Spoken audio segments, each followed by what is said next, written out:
Sri Kuberan TV நேயர்களுக்கு அடியேன் உங்கள் சிவயோகி சிவசக்திமான் சுவாமிகள் வணக்கத்தை தெரிவித்துக் கொள்கிறேன்.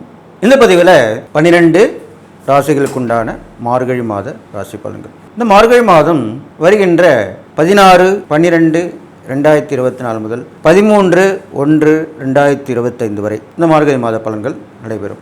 அந்த வகையில் பார்க்கும் பொழுது மார்கழி மாதத்திலே நிறைய விரதங்கள் கடைபிடிக்கப்படுகிறது. அது இல்லாமல் குளிர்காலமும் துவங்கப்படுகிறது.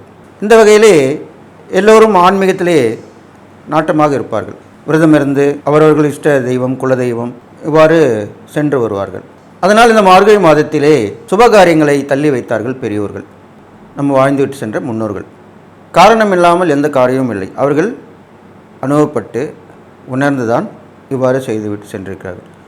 அந்த வகையிலே இப்போ இந்த மார்கழி மாதம் பொதுவான பலன்கள் என்ன என்றதை முதலில் பார்ப்போம். இந்த மார்கழி மாதத்துடைய பொது பலன்கள் பார்க்கும்பொழுது ரிஷபராசியிலே குரு வீற்றிருக்கிறார், கடகராசியிலே செவ்வாய் இருக்கிறார், கன்னியிலே கேது, விருச்சிகத்திலே சூரியன், அவர் தனு ராசிக்கு வரவிக்கிறார்.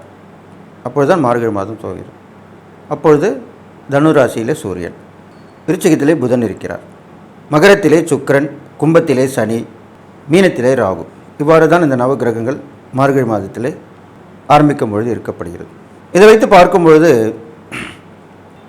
மார்கழி மாதம் முழுவதுமே நல்ல பலன்களாக தான் இருக்க போகுது. அவ்வப்போது மழை வெள்ளம் தொடர்ந்தாலும் பெரிய ஆபத்தாக இருக்க வேண்டிய அவசியம் இருக்காது. ஓரளவுக்கு வந்து செல்லும். இயற்கையின் சீற்றங்கள் ஓரளவுக்கு தான் இருக்க போகிறது. இருந்தாலும் மக்களிடையே எச்சரிக்கை தேவை. நீர்நிலைகள் அருகில் உள்ளவர்கள் வேறு இடத்திற்கு சென்று விட வேண்டும்.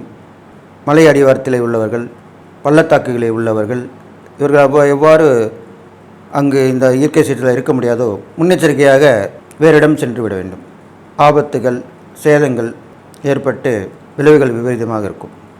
இது இல்லாமல் மக்களிடையே பாகுபாடு இல்லாமல் இருக்கும். இந்த காலகட்டத்திலே ஒருவருக்கொருவர் விமர்சனம் செய்து கொள்வார்கள். அங்கங்கே போராட்டங்கள் வலுப்பெறும். மக்கள் போராட்டம் அதிகமாக இருக்கும். இந்த மாதத்திலே மக்கள் போராட்டம் அதிகமாக இருக்கும். ஆட்சியாளர்களுக்கும் எதிர்க்கட்சியாளர்களுக்கும் அடிக்கடி போராட்டங்கள் சச்சரவுகள் தொடர்ந்தபடியே இருக்கும். ஒருவருக்கு ஒரு விமர்சனம் செய்து கொள்வார்கள். வீடாக இருந்தாலும் சரி, நாடாக இருந்தாலும் சரி, இது கண்டிப்பாக நடந்தேறும்.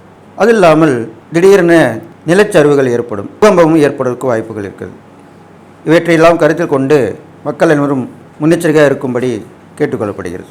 எனவே இந்த மார்கழி மாதத்திலே எல்லோரும் அவரவர்கள் மதம் இனம் மொழி சார்ந்த தெய்வங்களை வணங்கி, அவர் விருப்பத்திற்கேற்ற தெய்வங்களை வணங்கி, அப்படி அல்லாதவர்கள் இயற்கை கடவுள்களாக நினைத்து அவற்றை வழிபட்டு வந்தாலே போதுமானது. நிறைய பக்தி மார்க்கத்தில் சென்றால் இந்த மாதத்தினுடைய கெடுபலன் கூர்ந்து நற்பலன் தான் ஏற்பட போகிறது என்று சொல்லி இப்பொழுது 12 ராசிக்கு உண்டான பலன்களை பார்க்கலாம். மார்கழி மாதத்துக்கு உண்டான கடகராசி பலன்களுக்கு உண்டான பலன்கள். உங்களுக்கு இந்த மாதம் எல்லா வகையிலுமே ஏற்றமாக இருக்க போகுது. இது வரைக்கும் இருந்த தோல்விகள் எல்லாமே வெற்றியாகும். தடைகள் தாமதங்கள் எல்லாமே விலகிடும். பயணங்கள் அடிக்கடி தொடர்ந்தபடி இருக்கும்.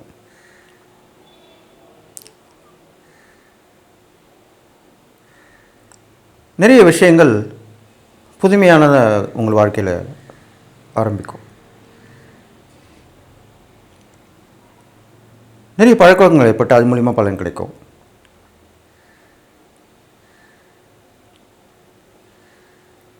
கடன்கள்லாம் ஓரளவுக்கு தீரும்.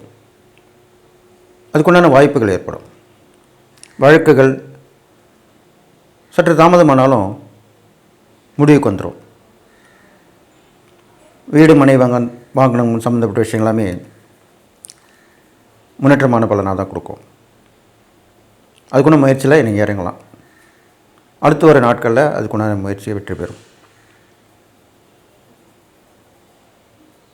பெரும்பாலும் கடகராசிக்காரர்கள் உங்களுடைய குலதெய்வம் இஷ்ட தெய்வம் அதை தொடர்ந்து வணங்கி போய்ட்டு இருக்கணும். பெரும்பாலும் விரதம் இருந்து தெய்வங்களை வழிபடுறது ரொம்ப விசேஷம்.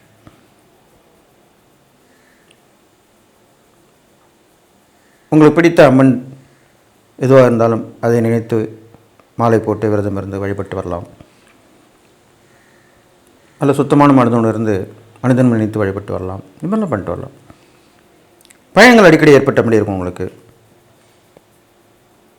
வெளியூர் வெளிநாட்டு தொடர்பு மூலிமா லாபங்கள் நன்மைகள் கிடைக்கிறதுக்கு உண்டான வாய்ப்புகள் உருவாகும்.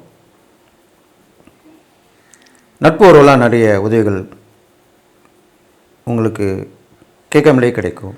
இது மாதிரி நடக்கும். தாய் வழி உறவுகளை நிறைய உதவிகள் கொடுப்பாங்க. சகோதர உறவு கிடைக்கும்.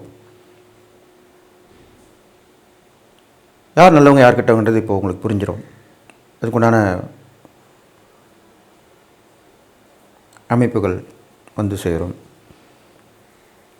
அக்கம்பக்கத்தில் ஆதரவு கிடைக்கும். அந்நிய இனத்தவர் அல்லது அந்நிய நாட்டினர் இவங்க மூலமாக உதவி கிடைக்கும். இது கண்டிப்பாக கடகராசிக்காரன் கிடைக்க போகுது.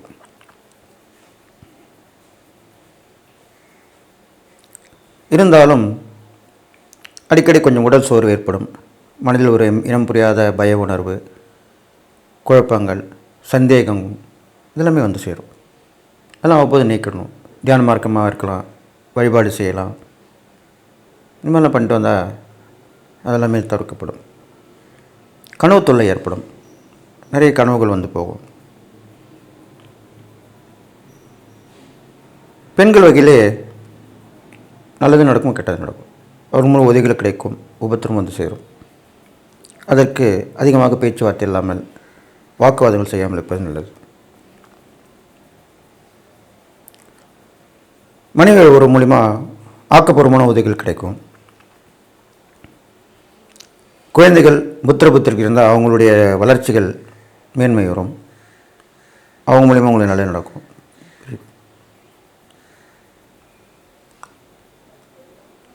இருந்தாலும் அரசியல் சினிமாவில் உள்ள கடகராசிகள் கொஞ்சம் விழிப்புணர்வோடு இருக்க வேண்டும். இந்த மாதத்தில் யார் எப்போ நம்மளுக்கு துரோகம் செய்வாங்க,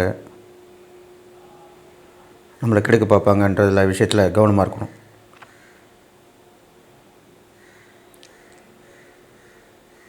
அடிக்கடி பயணங்கள் ஏற்பட்டிருக்கும். இருந்தாலும் ஓய்வு எடுக்காமல் சுறுசுறுப்பாக இருக்க வந்தாலும் நல்லபடியாக இருக்கலாம். இந்த மாதத்தில் பலனை கடந்து வந்துடலாம். உங்கள் ராசியை சந்திரன் இந்த மாதம் ஆரம்பிக்கும் போதே உங்கள் ராசிக்கு 12ஆம் இடத்தில் இருக்க மிதுனத்திலிருந்து உங்களுடைய 6ஆம் இடத்தை பார்க்கிறார். அதனால் உத்தியோகம் விஷயத்தில் எல்லாமே இடமாற்றங்கள் ஏற்படும். உத்தியோகம் இல்லாதவங்க உத்தியோகம் கிடைக்கும். வெளியூர் வெளிநாட்டு மூலிமா கூட உத்தியோகம் கிடைக்கிறது வாய்ப்பு இருக்குது. அப்படி வந்தால் விரும்பி ஏற்றுக்கலாம். நீங்கள் அடிக்கடி வீட்டில் இல்லாமல் வெளியே இருப்பது நல்லது.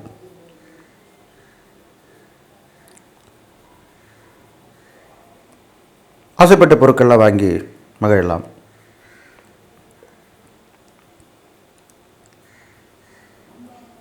பெரிய மனிதர்களோட தொடர்பு கிடைக்கும். பிரபலமாகக்கூடிய அமைப்பு வந்து உருவாகும். அதுக்கொண்டு முயற்சியில் நீங்கள் இறங்கலாம். அதிலே சாதகமான பலனாக தான் இருக்குது.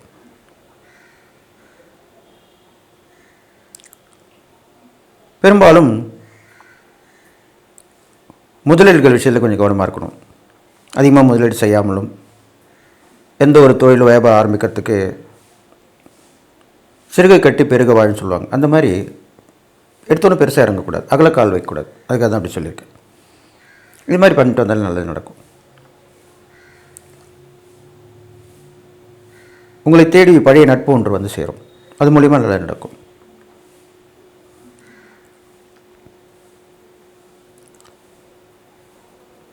அது இல்லாமல் போட்டி பந்தயங்களில் கலந்துட்டு அதில் வெற்றி பெறுவீங்க.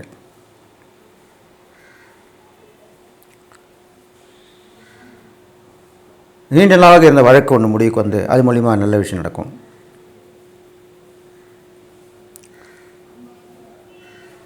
மாமன் மைத்துன வகை உறவுகள் பலப்படும். அவங்க மூலிமா உதவிகள் கிடைக்கும். அவங்களுடைய ஆசீர்வாதம் கிடைக்கும். சுபகாரிய முயற்சி வெற்றி பெறும். கொடுக்கல் வாங்கல் ஓரளவுக்கு இருக்கும். ஒரு கடனை வாங்கி ஒரு கடன் அடைப்பீங்க. அந்த மாதிரி ஒரு சூழ்நிலை உருவாகும். எந்த ஒரு விஷயமே முழுச முடியாமல் கொஞ்சம் வந்து நிற்கும். அப்போ நீங்கள் அதுக்கு இல்லாமல் முயற்சியில் விடாமுயற்சி செய்யணும். அப்போ தான் அது முழுமை பெறும். எதுவுமே அறகுறையாக அந்த ஆபத்து தானே. அதனால் எந்த ஒரு விஷயத்தையும் முடிச்சிடணும் நீங்கள். அப்போ நல்லது நடக்கும். நீங்கள் செய்யக்கூடிய இறை பரிகாரம்னு பார்க்கும்போது பெரும்பாலும் அம்மன் வழிபாடு உங்களுக்கு வந்ததாக சொல்லப்படுது. அதுவும் மார்கழி மாதத்தில் நிறைய கோயிலில் விசேஷங்கள் நடக்கும். விடிகாலையிலே நிறைய அபிஷேகம் ஆராதனை செய்வாங்க. அந்த மாதிரி மார்கழி மாத பூஜைன்னு சொல்லுவாங்க. அதில் கலந்துக்கலாம் நீங்கள். கண்டிப்பாக எல்லோரும் கலந்துக்க நல்லது. பெரும்பாலும் கடகராசிக்காரங்க அந்த மார்கழி மாத பூஜை கலந்துக்கிறது அவ்வளோ விசேஷம். விடிகாலையில் செய்யக்கூடிய பூஜைகள் அது ரொம்ப விசேஷம். அப்போ நீங்கள் சீக்கிரம் எழுந்திருவீங்க, கோயிலுக்கு போவீங்க. அது இப்போ நல்லது நடக்கும். பெரும்பாலும் உங்களுக்கு இஷ்ட தெய்வத்தை நீங்கள் வழிபட்டு வருது இந்த காலத்தில் ரொம்ப விசேஷமான பலனை கொடுக்கும். இருந்தாலும் குலதெய்வத்தை வழிபட்டு தான் அதுக்கப்புறம் எல்லா தெய்வத்தையும் வழிபடணும். அதில் நீங்கள் முன்னேறமாக திகழணும். கண்டிப்பாக அதுக்கு உண்டான முயற்சியில் நீங்கள் இறங்குவீங்க. கண்டிப்பாக செஞ்சிருவீங்க. விரதங்கள் இருக்கலாம். சுத்தபத்தமாக இருக்கலாம். மனசோடு சுத்தமாக இருந்து விரதம் இருந்தால் கண்டிப்பாக உங்களுடைய ஒரு பெரிய கோரிக்கை கண்டிப்பாக முழுமை பெறும். கண்டிப்பாக அந்த விரதம் முடிஞ்ச உடனே அந்த விஷயமும் கண்டிப்பாக நடக்கும். நீங்கள் செய்யக்கூடிய தான தர்மங்கள் பார்க்கும்பொழுது பெரும்பாலும் திருநங்கைகளுக்கு நீங்கள் உதவி பண்ணுறது ரொம்ப விசேஷமாக சொல்லப்பட்டிருக்கு. அவங்களுடைய முன்னேற்றங்கள் பண உதவியும் பண்ணணும் இல்லை. அவங்களுக்கு தேவையான துணிமணி வாங்கி கொடுக்கலாம். அவங்க தங்குவதற்கு இடம் இது மாதிரிலாம் செய்யலாம். அது இல்லாமல் கணவனால் கைவிடப்பட்டவர்கள், கணவனை இழந்தவர்கள், அவங்க ஏழை எளியராக இருந்தாங்கன்னா அவங்களுக்கு உதவி பண்ணலாம். இதெல்லாமே உங்கள் ராசிக்கு சொல்லக்கூடிய தான தர்மம் சொல்லப்பட்டிருக்கு. எப்போ விழிப்புணர்வோடு இருக்கணும். இந்த மார்கழி மாதத்தில் நீங்கள் விழிப்புணர்வு இருக்கிறது தான் நல்லது சொல்லப்படுது. எந்த ஒரு விஷயத்திலும் கையெழுத்து போடும்போது யோசித்து அதுக்கப்புறம் கையெழுத்து போடணும். அந்த மாதிரி ஒரு சூழ்நிலை உங்களுக்கு இருக்குது. படித்து பார்த்து யோசித்து கையெழுத்து போடணும். இது இல்லாமல் கடகராசிக்காரங்களுக்கு ஏற்கனவே இந்த தொழில், வியாபாரம் அல்லது குலத்தொழில் இதெல்லாமே மறந்துருப்பீங்க, விட்டு வந்திருப்பீங்க. அதை மீண்டும் எடுத்து செய்தால் உங்களுக்கு நன்மை நடக்கும். எப்பயுமே கடகராசிக்காரங்க பார்த்தீங்கன்னாக்கா பல தொழில்களில் வெற்றி பெறக்கூடிய அமைப்பாக தான் அவங்க ராசிக்கு சொல்லப்பட்டிருக்கு. இந்த தொழில் தான் அப்படி இல்லை. உங்களுக்கு எந்தெந்த தொழிலில் திறமை இருக்குது, எந்தெந்த தொழிலில் முன்னேற்றம் இருக்குது, எந்த தொழிலில் ஈடுபாடு இருக்குது, அது உடனே எடுத்து பண்ணலாம். ஏன்னா சந்திரன் பல கலைகள் உள்ளவர். அடிக்கடி மனசு மாறிக்கிட்டே இருக்கும். இந்த பதிவை நான் சொல்லணும். பெரும்பாலும் கடகராசிக்காரங்களுக்கு தான் இந்த தெய்வத்தை தான் வணங்கணும் அப்படின்லாம் கிடையாது. திடீர்னு அவங்க வணங்கிட்டே இருப்பாங்க. அடுத்தடுத்து தெய்வங்களை மாட்டிக்கிட்டே போவாங்க. இருந்தாலும் நன்மைக்கு தான், ஒரு முன்னேற்றமாக தான் கிடைக்கும் அவங்களுக்கு. ஒரு தெய்வத்தை வழிபடி இன்னொரு தெய்வத்தை டக்குன்னு தொடங்குவாங்க. நிறைய பேர் சொல்லுவாங்க ஒரே தெய்வத்தை தான் வணங்கணும். அப்படிலாம் கிடையாது. அந்தந்த காலகட்டங்கள் வரும்போது அந்தந்த தெய்வங்கள் நமக்கு துணை புரியும். எப்படி ஒரே தெய்வம் அவதாரங்கள் எடுத்து பல்வேறு தெய்வங்களாக வழிபடக்கூடிய அமைப்பாக இருக்கோ அப்படி தான் இவங்களுக்கும் உண்டு. அதனால் கடகராசிக்காரங்களுக்கு அடிக்கடி தெய்வத்தை மாற்றினாலும் தவறு இல்லை. கண்டிப்பாக அங்கே அந்த பலன் கிடைக்கும். எந்த தெய்வத்தை இப்போ வழிவிட்டு வரீங்களோ அந்த தெய்வத்தை பார்க்கலுக்கு உங்களுக்கு கண்டிப்பாக வாக்குவன்மை ஏற்படும். நீங்கள் சொல்லக்கூடிய செல்வாக்கு அந்தஸ்து எல்லாமே கிடைக்கும். பெருமைப்படக்கூடிய வகையில் நல்ல வாய்ப்புகள் உருவாகி அதில் வெற்றி பெறுவீங்க. இது மாதிரிலாம் நடக்க போகுது. அடுத்து வர தை மாதத்தில் வரக்கூடிய விசேஷங்களுக்கு, வெற்றிகளுக்கு இந்த மார்க மாதம் உங்களுக்கு ஒரு தூண்டுதலாக, வழிகாட்டியாக, முன்னேற்றம் தரக்கூடிய மாதமாக இருக்க போகுது. ஸ்ரீ குபேரன் டிவியை பார்த்தமைக்கு நன்றிகள். மேலும் இது போன்ற தகவல்களை தெரிந்து கொள்ள ஸ்ரீ குபேரன் டிவியை சப்ஸ்கிரைப் செய்யுங்கள். மறக்காமல் பெல் ஐக்கானை கிளிக் செய்யுங்கள்.